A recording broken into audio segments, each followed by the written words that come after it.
ننګرهار والي رئیسانو ولسوالانو ته په اړوند چارو کې سپارښتنې وکړې.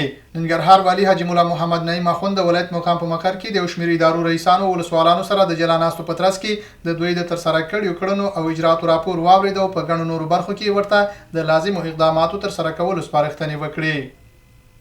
ننګرهار مرستیال والي جلالاباد ښار کې د استنادي دیوال د تخریب مخنیوي په موخه څارنه وکړه.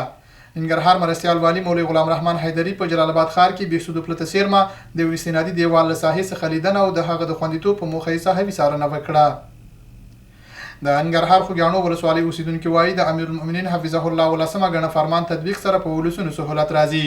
دوی وایي له کله نه چې دغه فرمان راغلی په سیمو کې ډېر هغه ناوړه دودونه له منځه تللي چې اسلامي شریعت سره په ټکر کې وو.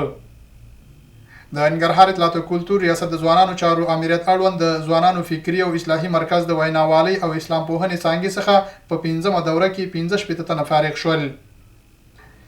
او ننګرهار کې د 2024 کال رمضان جام کرکټ لسوره سیالۍ پیل شوې. مسؤلین وایي له دغه سیالیو موخه د پټو استعدادونو رابرسېره کول او کورني کرکټ ته وده ورکول دي.